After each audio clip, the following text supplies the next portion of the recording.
Muy buenas y bienvenidos a Tech Sin Límites.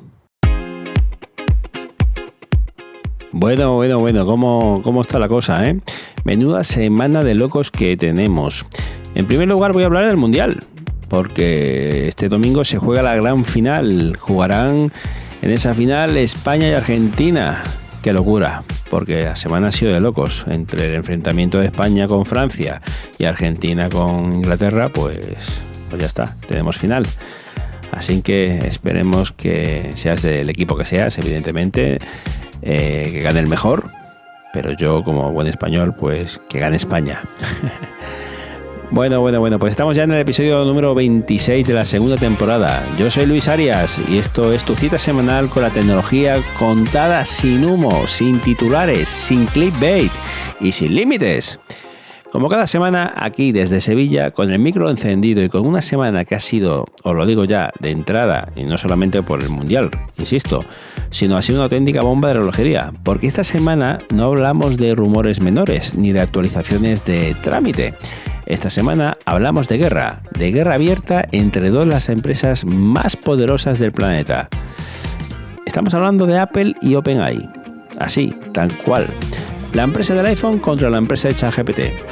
Y están en los tribunales federales de los Estados Unidos, con acusaciones de robo de secretos comerciales que parecen sacados de una película de espías. Y ojo, porque mientras eso pasa en los juzgados, pues OpenAI ha lanzado su primer producto de hardware. Y Apple ha conseguido por fin la aprobación de Apple Intelligence en China, de la mano de Alibaba. Ha soltado la primera beta también pública de iOS 27 con la nueva Siri. Y Gurman nos ha destapado el mayor cambio de estrategia en la historia de Apple Silicon.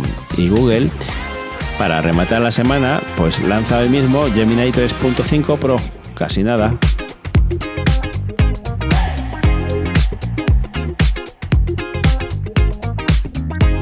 Así que ponte cómodo, sube el volumen y vamos a por ello. Empezamos con el bombazo de la semana.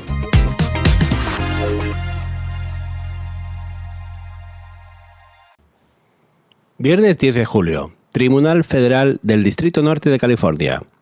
Apple presenta una demanda contra OpenAI, contra IO Products, la empresa de hardware de Jony Ive que OpenAI compró el año pasado, y contra dos personas con nombre y apellidos, Tan Tan y Chang Liu.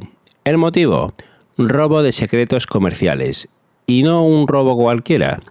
Apple habla en la demanda de un patrón coordinado de mala conducta a nivel institucional. Es decir, no acusa a un par de empleados descarrilados. Acusa a toda una organización de haber montado un sistema para vaciar sus cajones. Vamos a poner nombres sobre la mesa, porque aquí los nombres importan muchísimo. Tan Tan no es uno cualquiera. Tan fue vicepresidente de diseño de producto en Apple, el hombre que lideró el diseño del iPhone y del Apple Watch.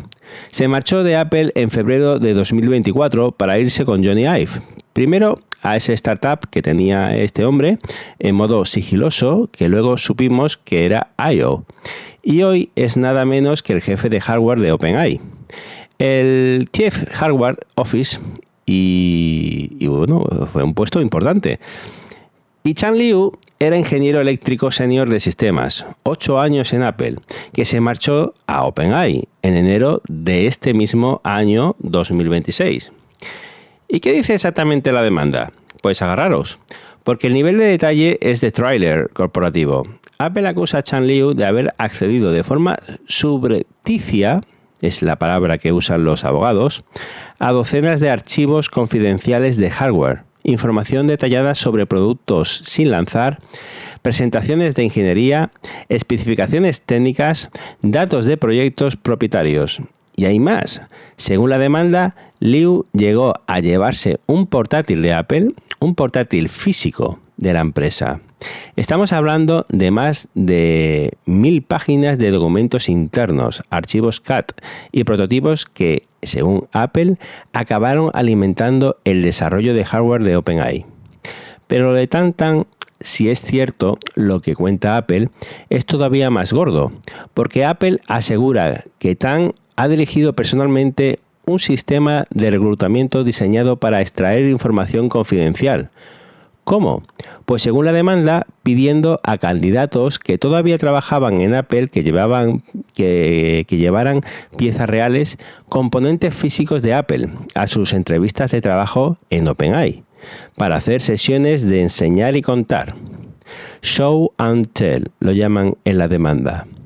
Tú vienes a la entrevista, me traes el cacharro en el que estás trabajando, me lo enseñas, me cuentas cómo funciona y de paso yo y mi equipo te sacamos toda la información confidencial que podamos. Hay un detalle en la demanda que me parece demoledor. Uno de los empleados de Apple a los que se lo pidieron respondió, sorprendido, que ni siquiera sabía que se podían sacar esas piezas de la oficina. Ese comentario, recogido en el propio documento judicial, te dice todo lo que necesitas saber sobre lo anómalo de la petición. Y hay otra táctica que Apple describe y que es de manual de espionaje industrial. Usar deliberadamente los nombres en clave de los proyectos internos de Apple durante las entrevistas. Tú estás entrevistando a un ingeniero de Apple, sueltas el codename de un proyecto secreto como quien no quiere la cosa y observas la reacción. Si el candidato pica y empieza a hablar, ya has conseguido información que jamás debería salir de Cupertino. Apple también acusa a OpenAI de haber entrenado a los empleados que fichaba en cómo evadir los protocolos de seguridad de salida de Apple, es decir, cómo llevarse cosas sin que salten las alarmas cuando dejas la empresa. La cifra que lo envuelve todo es brutal. Más de 400 ex empleados de Apple trabajan hoy en OpenAI. Ojo al dato, 400 ex empleados.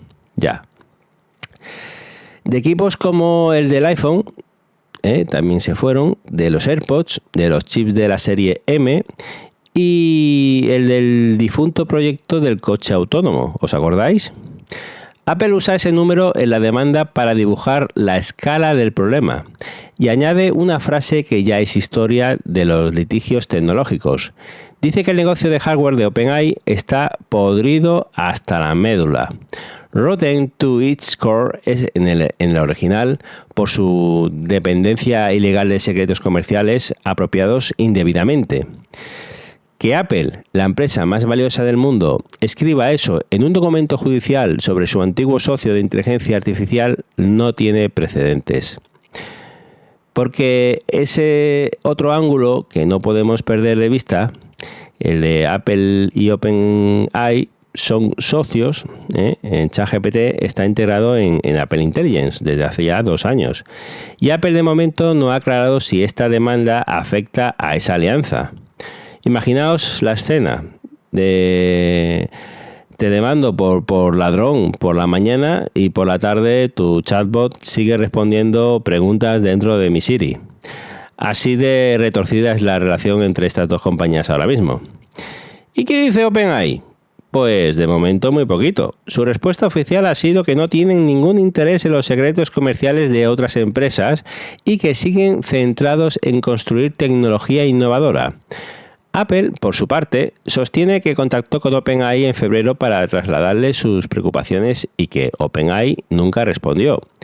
Silencio administrativo, directamente, y cuando la vía del diálogo no responde, se abre la vía judicial. Ahora la pregunta del millón. ¿Qué busca Apple realmente con esto? Oficialmente, 2 cosas.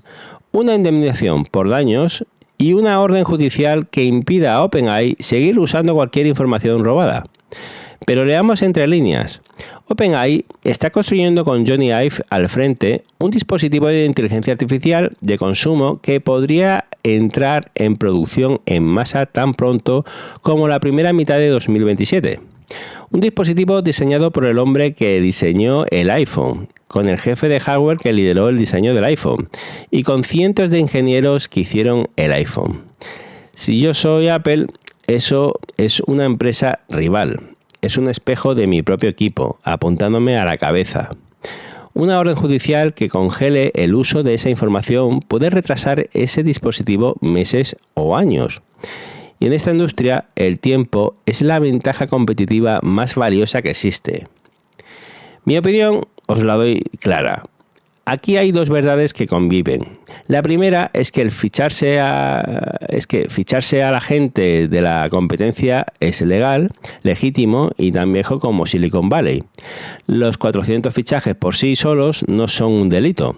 En California, además, las cláusulas de no competencia no valen nada. Y eso es precisamente lo que ha hecho de ese estado el motor de innovación que es actualmente. La segunda verdad es que si lo que describe la demanda es cierto, lo de las piezas físicas en las entrevistas, lo del portátil, lo de los 2.000 documentos que llevaban estos entrevistados, pues eso ya no es fichar talento, eso es organizar una operación de extracción. Y la línea entre lo uno y lo otro la va a tener que dibujar un juez. Lo que se haga de ese caso va a marcar dos reglas del juego de la guerra por el talento en la era de la inteligencia artificial, ni más ni menos. Para calibrar bien lo que pueda pasar, conviene mirar los precedentes porque esta película ya la hemos visto antes con otros actores. El caso más famoso es el de Waymo contra Uber, allá por 2017. Anthony Levandowski, ingeniero estrella del coche autónomo de Google, se descargó miles de archivos antes de irse, montó una startup y Uber la compró. Y aquello acabó con Uber pagando a Waymo alrededor de $245 millones en acciones y con Lewandowski condenado penalmente, aunque luego fue indultado. Aquel caso estableció una doctrina que aquí aplica de lleno. Fichar personas es legal, pero si las personas llegan con archivos bajo el brazo, la empresa que se beneficia responde. Y Apple, además, tiene experiencia reciente en esa trinchera. Ya litigó contra Rivos, una startup de chips, a la que acusó de llevarse ingenieros con gigabytes de documentación de sus procesadores. Y aquel pleito acabó en un acuerdo. Es decir, Apple sabe exactamente cómo se pelean estos casos, qué pruebas necesita y cómo se ganan. No está improvisando ahora actualmente contra no ChatGPT, sino con OpenAI.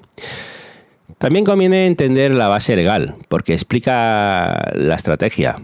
Apple demanda por dos vías: incumplimiento del acuerdo de propiedad intelectual, que firma todo empleado al entrar, y apropiación indebida de secretos comerciales bajo la Ley Federal de Defensa de Secretos Comerciales, la Defense Trade Secrets Act de 2016.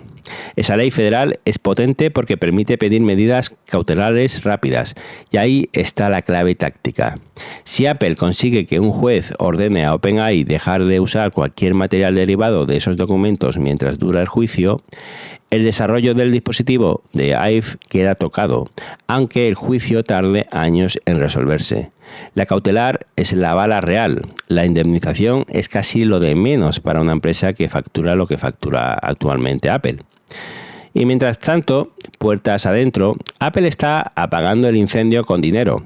Ha subido los bonus de retención para frenar la sangría de ingenieros, especialmente en los equipos de silicio y de hardware, porque esa es la otra realidad incómoda que la demanda no arregla.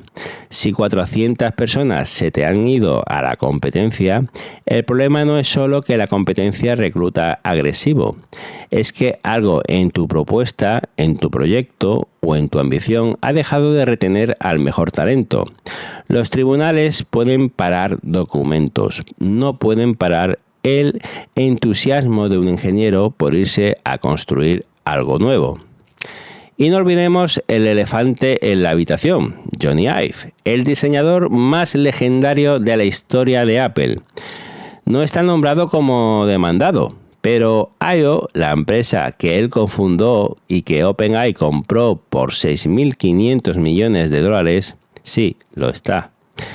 Apple acusa a I.O. de haber accedido y explotado sus técnicas secretas de diseño industrial, incluso de haber engañado a un socio de fabricación de Apple haciéndole creer que tenía permiso de Apple para cierto trabajo y confidencial de acabado de metales.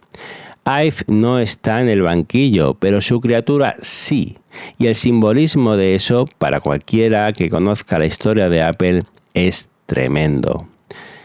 Bien, y ahora una pregunta que os hago para debatir, si queréis, en Telegram. ¿Creéis que Apple tiene un caso sólido o que está usando los tribunales para frenar a un competidor que le está ganando la batalla del talento? ¿Dónde ponéis vosotros la línea entre fichar ingenieros y robar secretos? Os leo en la comunidad de Tech Sin Límites. Y aquí viene el contrapunto perfecto, porque el guión de esta semana lo ha escrito La Realidad con una ironía exquisita. El viernes Apple demanda a OpenAI por robar secretos de hardware y el miércoles siguiente, 15 de julio, ¿qué hace OpenAI? Pues lanza su primer producto de hardware de la historia, así, con toda la tranquilidad del mundo, en plena Feria Mundial de Ingenieros de IA de San Francisco. Se llama Codex Micro y no es el dispositivo revolucionario de Jony Ive. Es algo mucho más modesto, un MacroPad, un teclado auxiliar programable para desarrolladores. Os lo describo porque el cacharro tiene su gracia. Es un dispositivo cuadrado, compacto, que se conecta por USB-C y se pone en la mesa junto al teclado principal. 13 interruptores mecánicos, un joystick, un dial giratorio, un sensor táctil y 32 teclas intercambiables con temática de códex. Cuesta $230 y está fabricado en colaboración con Workloader, una empresa boutique de teclados mecánicos conocida por su línea Creator Micro. Y de hecho, el Codex Micro es básicamente un Creator Micro 2 con la marca de OpenAI y funciones específicas para su plataforma. ¿Y para qué sirve exactamente? Pues aquí está lo interesante, porque esto no es un teclado de atajos cualquiera, es un centro de control físico para agentes de inteligencia artificial. Codex, el asistente de programación de OpenAI, ronda ya los 5 millones de usuarios semanales y cada vez más desarrolladores trabajan con varios agentes de IA programando en paralelo. El Codex Micro tiene 6 teclas iluminadas que cambian de color según el estado de cada agente. Inactivo, pensando, tarea completada, necesita tu feedback o error. Y el dial giratorio ajusta la intensidad de racionamiento del modelo sobre la marcha.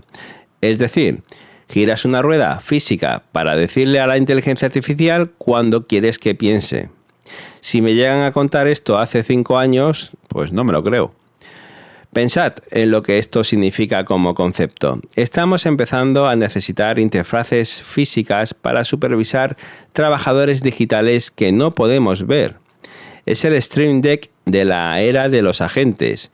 Y yo que trabajo con un Stream Deck en este mismo estudio, entiendo perfectamente el atractivo. Cuando algo pasa muchas veces al día, un botón físico siempre gana a 3 clics de ratón. Ahora seamos honestos con lo que es y lo que no es. Esto es una tirada limitada, un producto de nicho para desarrolladores muy metidos en el ecosistema Codex y en gran parte una jugada de marketing. OpenAI apenas pone el logo, los mapeos por defecto y la integración de software. La fabricación ya la tenía resuelta Workloader, que antes hizo lo mismo con Figma. Es la entrada de menor riesgo posible al mundo del hardware. Pruebas la cadena de suministro, generas titulares, tanteas si tu comunidad compra periféricos de marca y mientras tanto el producto grande, el dispositivo de consumo de Jony Ive, sigue madurando en el horno. Ahora con fecha estimada para 2027 tras algún que otro retraso. Y merece la pena repasar qué sabemos del hardware grande de OpenAI, porque el Codex Micro es solo la punta del iceberg. El dispositivo de consumo de Jony Ive, el que de verdad quita el sueño en Cupertino, sigue envuelto en secretismo. Pero las piezas del puzzle que se han ido filtrando dibujan un aparato sin pantalla, consciente del contexto, pensando para convivir contigo más que para que lo que mires. Sam Altman dijo en noviembre que ya tenían los primeros prototipos terminados.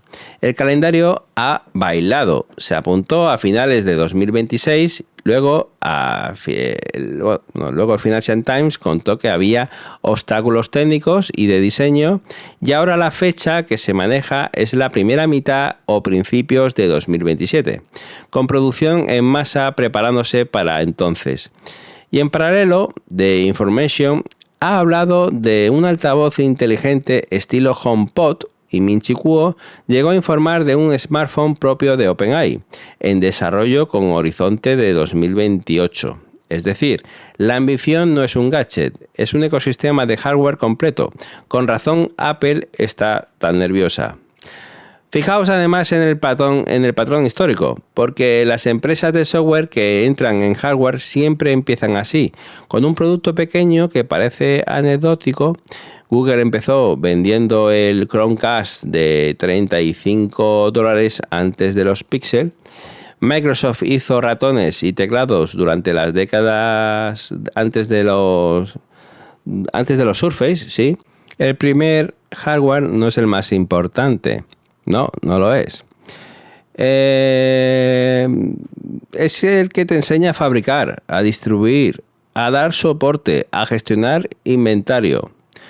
Todo eso que una empresa de software no sabe hacer y que no se aprende en un PowerPoint.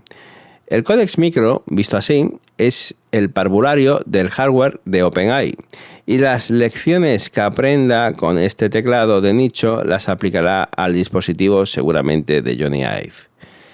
Pero el simbolismo es lo que me fascina. Es la misma semana en que Apple dice ante un juez que el negocio de hardware de OpenAI está podrido hasta la médula. OpenAI responde poniendo un producto físico en el mercado. Modesto, sí. De nicho, también. Pero real. Comprable y con su nombre serigrafiado. Es una declaración de intenciones con forma de teclado. Hemos venido al hardware para quedarnos. Y ni una demanda de la empresa más valiosa del mundo nos va a cambiar el calendario. La partida entre estas dos compañías se va a jugar en los tribunales y en las tiendas a la vez. Y nosotros, palomitas en mano. Pregunta para Telegram. ¿Pagaríais $230 por un teclado físico para controlar agentes de inteligencia artificial? ¿O esto es puro merchandising para fans? Y pregunta extra para los que programáis. ¿Cuántos agentes lleváis en paralelo en vuestro día a día? Contádmelo, por favor, que tengo curiosidad.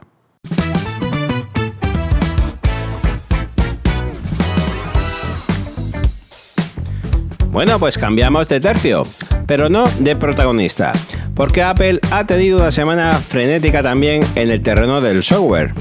El lunes 13 de julio se lanzó la primera beta pública de iOS 27.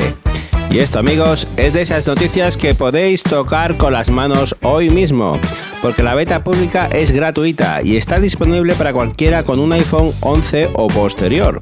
Ahora os cuento cómo instalarla y, más importante, si deberíais hacerlo. La estrella absoluta de iOS 27 es la nueva Siri. Apple la llama Siri AI. Y es la reconstrucción total del asistente que llevamos años esperando, construida sobre la nueva generación de Apple Intelligence. ¿Qué cambia? Pues prácticamente todo. Ahora es un asistente conversacional de verdad, estilo chatbot. Mantiene conversaciones naturales con contexto. Entiende lo que hay en tu pantalla. Puede buscar en tus datos personales a través de mail, mensajes, notas y calendario, y ejecuta acciones dentro de las aplicaciones. Las respuestas aparecen en la Dynamic Island y puede desplegar la vista completa de conversación. Y la gran novedad estructural, Siri tiene por primera vez su propia aplicación independiente, con el historial de conversaciones sincronizado de forma privada a través de iCloud. Siri deja de ser un botón y pasa a ser una aplicación, exactamente igual que ChatGPT o Gemini. Ese cambio conceptual dice mucho de hacia dónde va Apple.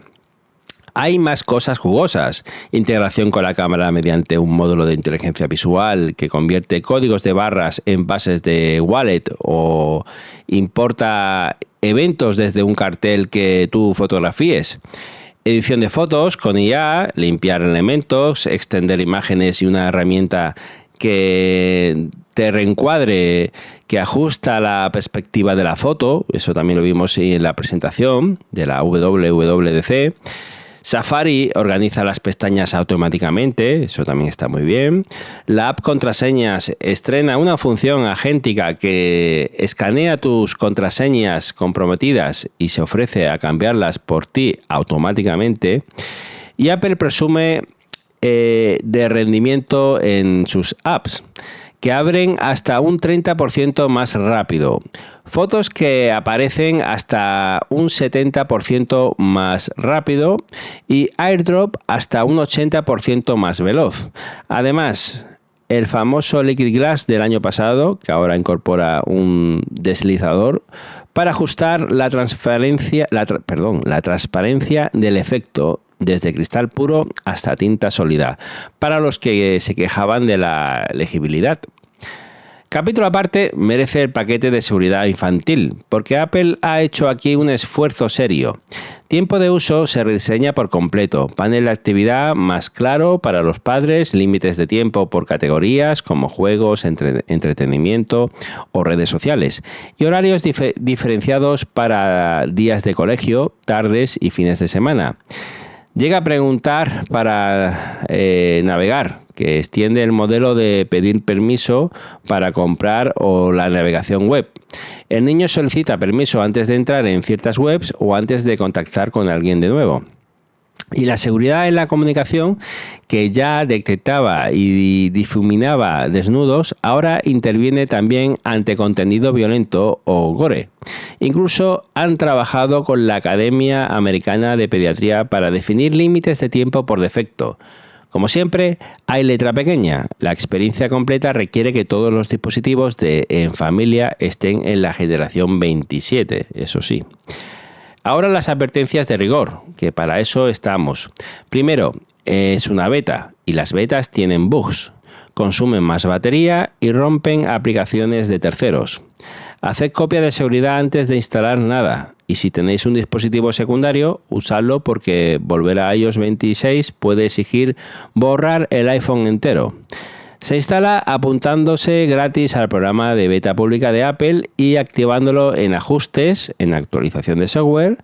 Y el segundo aviso, y este duele, pues Siri ahí llega primero en variantes selectas de inglés y no estará disponible en la Unión Europea en el lanzamiento. Sí, otra vez, los europeos y los españoles en particular volvemos a mirar el escaparate desde fuera mientras se resuelven los flecos regulatorios. La versión final de iOS 27 se espera para mediados de septiembre, alrededor del día 14, tras la presentación del iPhone 18 Pro prevista para la semana del 9. Permitidme un minuto de perspectiva histórica, porque para valorar este momento hay que recordar de dónde viene Siri. Siri llegó del iPhone 4, en octubre de 2011, y durante un par de años fue la maravilla tecnológica del planeta. Hablarle al teléfono y que te entienda parecía ciencia ficción. Pero luego vino una década larga de estancamiento. Mientras Alexa y el asistente de Google evolucionaban, Siri se quedó en poner alarmas y contar chistes malos. Y cuando en 2022 explotó ChatGPT y redefinió lo que significa hablar con una máquina, la distancia se volvió humillante. Apple presentó la gran Siri renovada en la WWDC de 2024. Lo tuvo que retrasar entre crisis internas y cambios de liderazgo en el equipo de IA. Y no fue hasta la WWDC del mes pasado cuando enseñó por fin esta Siri AI completa que ahora aterriza en la beta pública. 15 años después de su nacimiento, Siri por fin vuelve a intentar ser lo que prometió ser. Ese es el tamaño de lo que está en juego. No es una función más, es la rendición del producto más criticado de Apple. Un apunte práctico más para los que os animéis. La nueva Siri AI puede requerir apuntarse a una lista de espera dentro de la beta, porque Apple está abriendo el acceso por oleadas para no saturar sus servidores.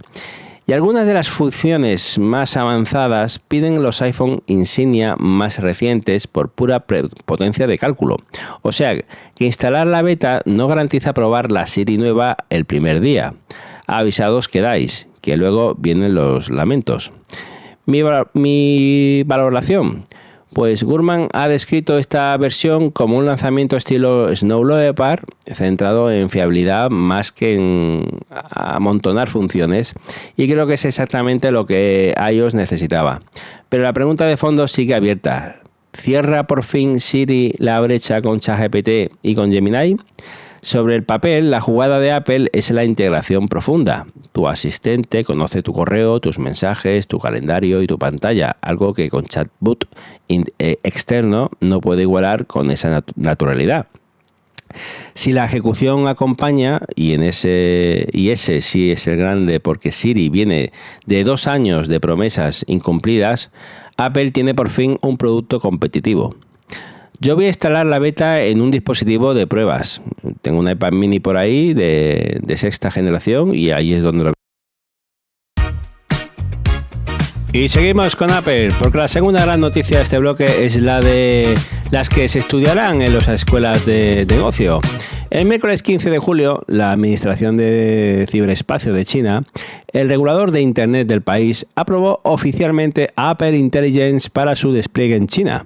Y el motor de inteligencia artificial generativa que va a funcionar dentro de los iPhone chinos no es de Apple, ni de OpenAI, ni de Google. Es Kuwen, el modelo de Alibaba, con tecnología de Baidu como socio adicional. Dejadme que os explique por qué esta noticia es mucho más grande de lo que parece. Primero el contexto, porque la espera ha sido eterna. Apple Intelligence se presentó en junio de 2024. Y cuando salió el iPhone 16 en septiembre de aquel año, Apple ya avisó de que en China continental llegaría, cito textualmente, sujeto a aprobación regulatoria. Esa coletilla se ha mantenido durante todo 2025 y media parte de 2026. Casi 22 meses de espera.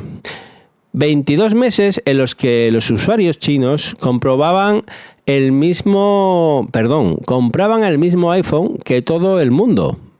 Pagaban lo mismo que todo el mundo y recibían un teléfono funcionalmente distinto, sin herramientas de escritura, sin la Siri ampliada, sin inteligencia en el dispositivo. Mientras tanto, Huawei y Xiaomi llevaban tiempo vendiendo móviles con IA generativa integrada de serie. En el mercado más competitivo del planeta, Apple jugaba con una mano atada a la espalda. ¿Y por qué tanto retraso? Porque en China los servicios de IA generativa necesitan licencia estatal y los modelos occidentales directamente no entran. Apple no podía usar sus propios servidores con sus propios modelos, ni un socio como ChatGPT. Necesitaba un socio local y el casting fue largo. Se exploró a Baidu, a ByteDance con su modelo Doubao e incluso se llegó a valorar y descartar a DeepSeek, hasta que Apple se decidió por Alibaba como proveedor principal, un acuerdo que llevaba rumoreándose desde mediados de 2025. La aprobación llegó por fin este miércoles. La Administración del Ciberespacio publicó el registro de Apple Intelligence en un lote de 7 servicios de IA para smartphones aprobados, junto a los Huawei, Xiaomi, Samsung, Oppo, Vivo y Nubia. ¿Y qué hará exactamente Kuwen dentro del iPhone? Según ha confirmado la propia Alibaba, sus modelos de inteligencia se integrarán en las experiencias de Apple Intelligence en iOS, iPadOS, macOS y visionOS para los usuarios de allí de China, cubriendo comprensión y generación de texto e imágenes. Es decir, el usuario chino usará la interfaz de Apple, el diseño de Apple, la experiencia de Apple, pero el cerebro que genera las respuestas será chino. Baidu, por su parte, ha confirmado que colabora en el desarrollo de funciones que, aunque su papel exacto está menos definido. Fecha de lanzamiento todavía no hay, pero la aprobación suele proceder al despliegue por pocos meses. Y el mercado ya ha votado. Las acciones de Alibaba subieron alrededor de un 5% en el premercado tras conocerse dicha noticia. Los números explican por qué Apple ha tragado con todo esto. La Gran China la generó a Apple 20.500 millones de dólares en ventas el último trimestre, un 28% más que el año anterior, y la compañía acaba de recuperar el segundo puesto del mercado chino de smartphones. Estamos hablando de uno de los mercados más importantes del mundo. Renunciar a la IA allí era regalarle la partida a Huawei en su propia casa. Pero ahora conectad esta noticia con bloque anterior, porque aquí está la ironía geopolítica de la semana, y es de traca. Apple está demandando a OpenAI en Estados Unidos, en parte por una trama que involucra fuga de talento y secretos. Y a la vez, por su inteligencia artificial en China, se apoya en Alibaba, la misma Alibaba cuyo modelo Kuwen fue señalado hace unos meses por Anthropic, y lo contamos aquí en el episodio el 23, creo que fue, en aquel escándalo del presunto ataque de destilación con miles de cuentas falsas. El tablero de la IA ya no se entiende con lógica de empresas, se entiende con lógica de bloques. Apple pelea contra sus socios americanos en los tribunales mientras firma con gigantes chinos para no perder el mercado que le da de comer. Pragmatismo en estado puro. Y ojo, que esto no es la primera vez que Apple adapta su arquitectura a esas exigencias chinas. Hay un precedente directo que conviene recordar. En 2018, Apple trasladó los datos de iCloud de los usuarios chinos a servidores operados por una empresa estatal de la provincia de Guizhou, porque la ley china exige que los datos de sus ciudadanos residan en el país bajo operadores locales. Aquello levantó exactamente el mismo debate que hoy. ¿Dónde queda el discurso de la privacidad como derecho fundamental cuando el negocio manda? Apple respondió entonces que las claves del cifrado seguían bajo su control y que cumplir la ley local era condición para operar. Con Apple Intelligence el dilema se repite, pero amplificado, porque ya no hablamos de dónde se guardan sus fotos, sino de qué cerebro procesa sus peticiones. Resume tus correos y entiende tus conversaciones.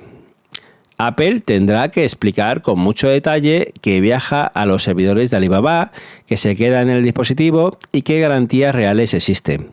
Y de momento, sobre esa arquitectura, hay silencio. Tampoco perdemos de vista la dependencia estructural que hay detrás. China no es solo un mercado gigante para Apple, es también su fábrica. La inmensa mayoría de los iPhone del mundo se ensamblan allí.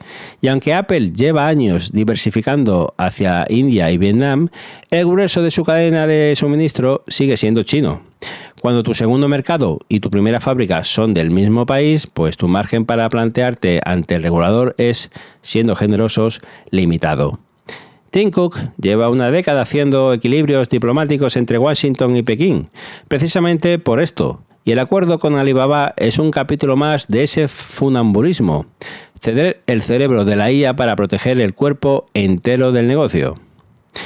Y hay una tercera lectura, la del precedente. Esta aprobación demuestra que un producto global de la IA puede adaptarse a un marco regulatorio nacional, cambiándole el cerebro. La misma función de resumir un correo la hará un modelo de Apple y OpenAI en Madrid y un modelo de Alibaba en Shanghái. El iPhone se convierte en el primer gran producto de consumo con inteligencia artificial geopolíticamente modular. Y eso abre preguntas incómodas que van a marcar la década. ¿Qué pasa con la privacidad de Apple que predica como religión cuando el procesamiento pasa por su socio local, chino? ¿Y qué pasa si otros países empiezan a exigir lo mismo? ¿Su modelo nacional dentro del iPhone como condición de entrada?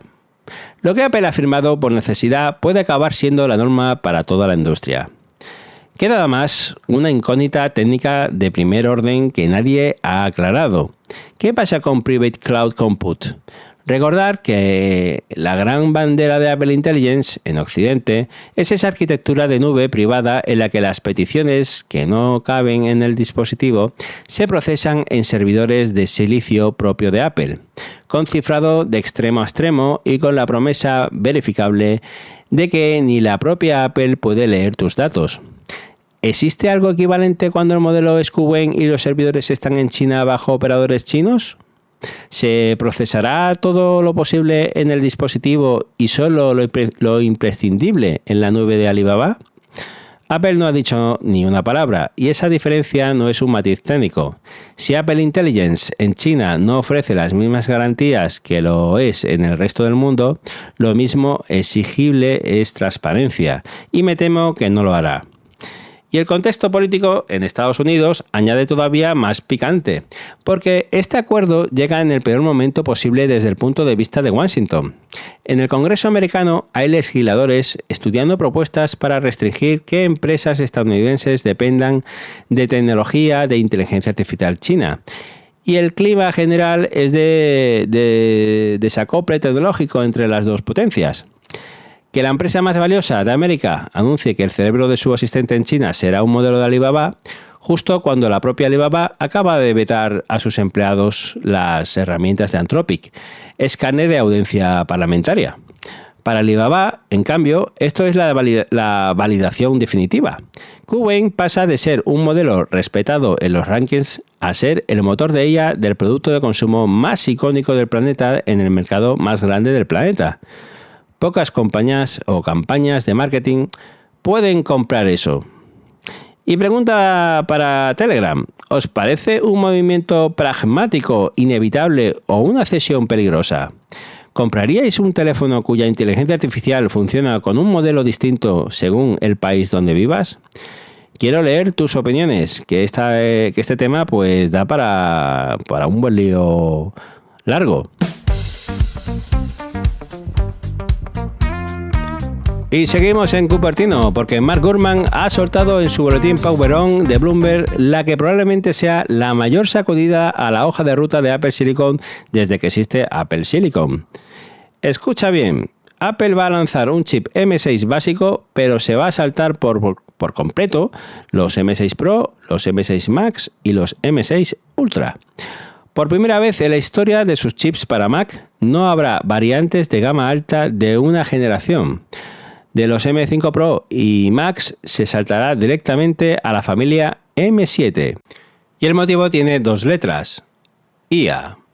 Repasemos el patrón que se rompe. Para entender la magnitud, desde el M1 en 2020, la liturgia de Apple ha sido sagrada. Primero el chip base, luego las variantes Pro y Max para los MacBook Pro potentes y finalmente el Ultra para el Mac Studio. Y así generación tras generación del M1 al M5, sin excepción. Pues esa liturgia se acabó. Según Gurman, el plan ahora es este: un M6 básico a finales de 2026 para los Mac de entrada, entrándose en un MacBook Pro de 14 pulgadas renovado con el nombre en clave J804. Ese M6 subirá el ancho de banda de memoria hasta unos 200 GB por segundo, desde los 153 del M5, y mejorará los gráficos con hasta 12 núcleos de GPU. Y después directamente el salto al M7 básico en la primera mitad de 2027, el M7 Pro y el M7 Max a finales de 2027 y el M7 Ultra en 2028. Este último con soporte para hasta 1 tera y medio de memoria en configuraciones tope. Los nombres en clave para los coleccionistas de detalles: Delos es el nombre para el M7 base y Andros para las variantes altas. Y ojo que los M8 ya están en desarrollo activo. La explicación oficial de por qué la cuenta el propio Gurman. Apple tenía planeadas mejoras enormes de procesamiento neuronal para la familia M7 y decidió que eran tan importantes que compensaba acelerar la siguiente generación en lugar de completar la gama M6. Traducción: el motor del IA del M7 importa más que mantener la cadencia comercial de toda la vida. La demanda de la IA en el dispositivo y de software cada vez más intensivo en gráficos manda y la hoja de ruta se pliega a ella.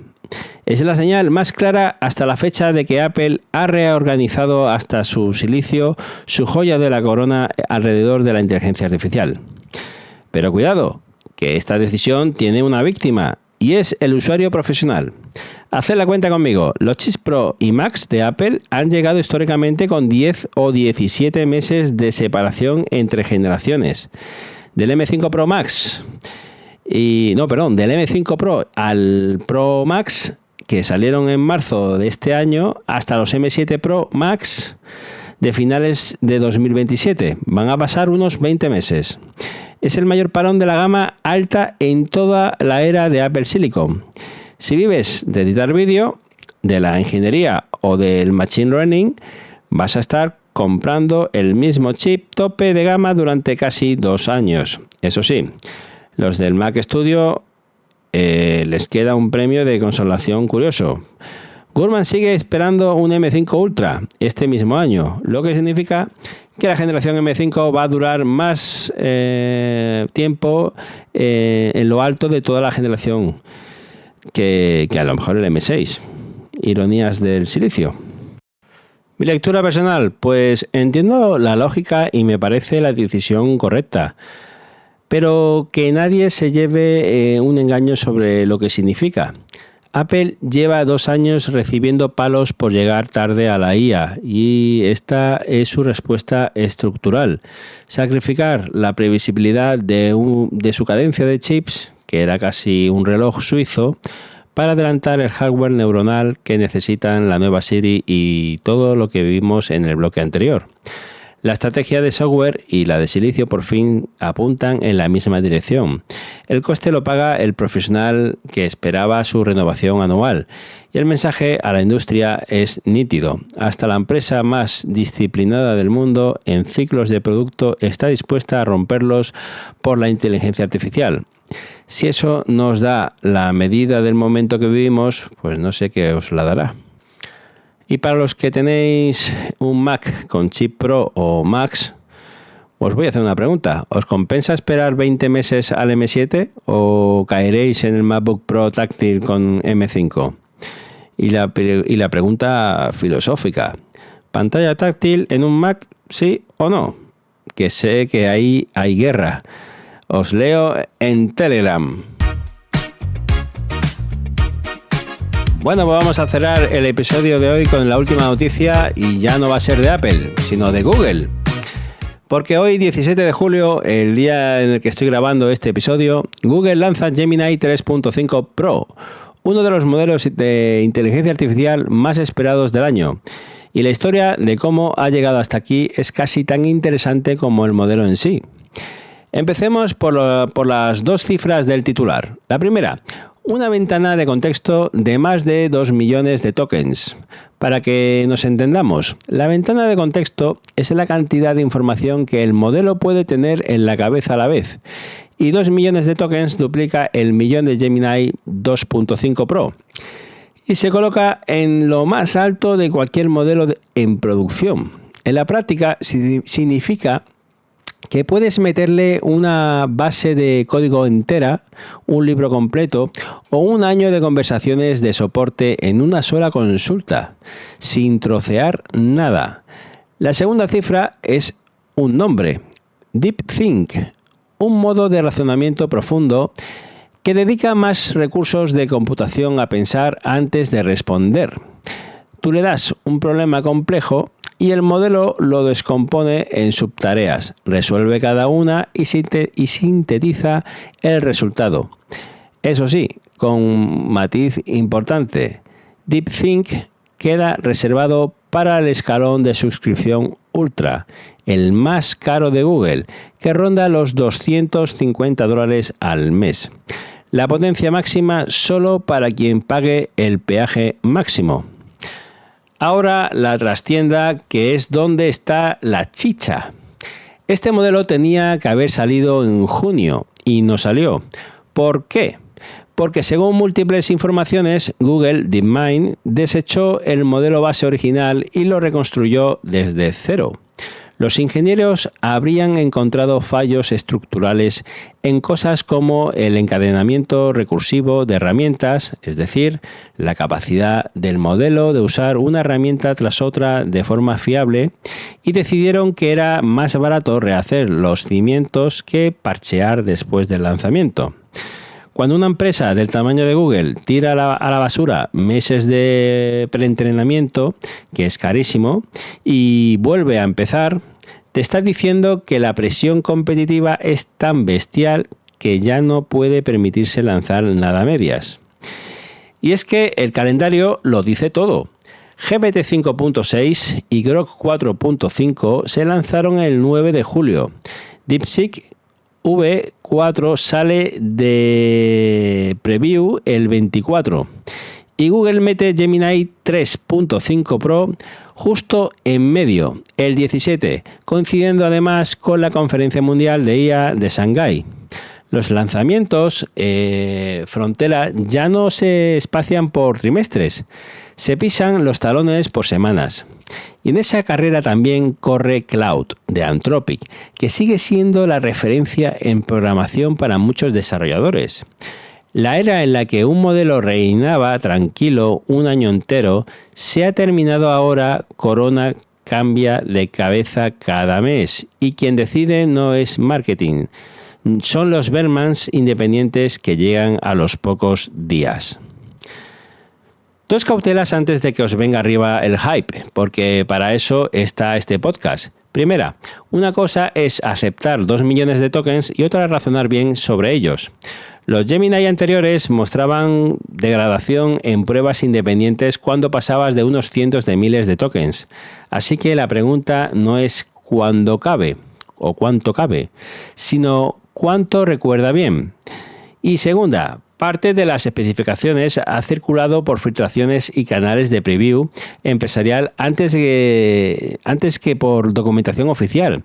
Así que toca esperar a los análisis independientes de los próximos días para separar la realidad del ruido. Yo extraeré las conclusiones aquí, en el próximo episodio, cuando haya datos de verdad sobre la mesa. Y fijaos cómo se cierra el círculo de todo el episodio de hoy. Apple demanda a OpenAI por el talento y los secretos del hardware de IA. OpenAI lanza hardware. Apple mete la IA de Alibaba en el iPhone chino. Reconstruye Siri y dinamita su hoja de ruta de chips para acelerar el silicio neuronal. Y Google rehace desde cero su modelo estrella para no quedarse atrás. 6 noticias, una sola historia. Toda la industria tecnológica, sin excepción, se está reorganizando alrededor de la inteligencia artificial, a golpe de demanda de chip y de modelo. La semana que hemos contado hoy es, en miniatura, el retrato de la década que tenemos por delante. Un apunte más sobre la trastienda, porque el propio Sundar Pichai protagonizó uno de los momentos más incómodos del año en el escenario de la Google I.O., el 19 de mayo, que fue cuando se hizo, cuando presentó el modelo y al no poder dar fecha, pidió literalmente a la audiencia que le dieran hasta el mes que viene, que fue ya junio. Y junio llegó y pasó con el modelo atascado en una preview limitada para clientes empresariales, convertido en un culebrón con los desarrolladores contando los días, que hoy por fin cierra el capítulo, pero deja una lección. Hasta Google, con todos sus recursos, ya no controla sus propios calendarios. Hablemos también de precios y de acceso, que es lo que a muchos os interesa de verdad. La versión Flash de la familia 3.5, la rápida y barata, ya venía costando alrededor de $1.50 por millón de tokens de entrada. Para el Pro, las cifras que circulan desde la preview empresarial apuntan a entre 12 y 15 dólares por millón de tokens de entrada y entre 36 y 45 por millón de salida, con recargos adicionales cuando superas los 200.000 tokens de contexto. Traducción práctica. Flash sigue siendo entre 8 y 10 veces más barato, así que la regla de oro es usarlo para el 90% de las tareas y reservar el Pro para cuando necesites la ventana de 2 millones o DeepThink.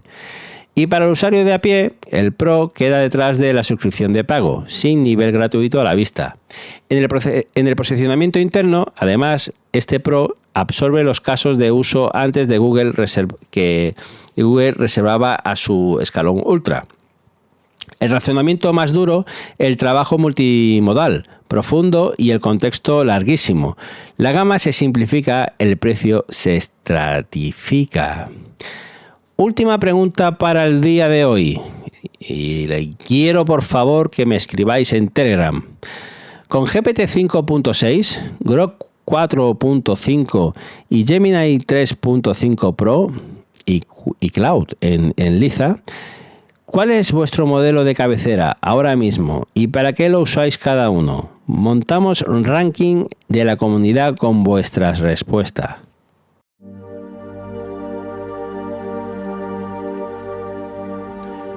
Y hasta aquí el episodio de hoy de Tech Sin Límites. Una hora de tecnología sin humo que espero que hayáis disfrutado tanto como yo grabándola. Ya sabéis dónde encontrarnos. Estamos en Spotify, Apple Podcasts, en iVoox, Spreaker, YouTube, iHeart. Estamos en muchos sitios. Si os ha gustado el episodio, os pido 30 segundos, dejadnos 5 estrellas y una reseña en Apple Podcasts o en Spotify, porque es la forma más directa de ayudar a que este podcast llegue a más gente. Y sobre todo, uníos a la conversación. Tenéis el Discord, tenéis Telegram de Tech Sin Límites con los enlaces en la descripción de este episodio, donde os espero para debatir las preguntas de hoy con toda la comunidad. Ahí estoy todos los días, leyendo, respondiendo. En la descripción encontraréis también la web oficial, que, ojo, esta semana ha habido cambios que a lo mejor no habéis notado, pero sí, se ha modificado la web un poquito. Y también tenéis todos los enlaces del programa. Nos escuchamos la semana que viene, a la misma hora y en el mismo sitio, con toda la actualidad tecnológica. Yo soy Luis, esto ha sido Tech Sin Límites. Y ya sabes, cuídate y sigue conectado sin límites.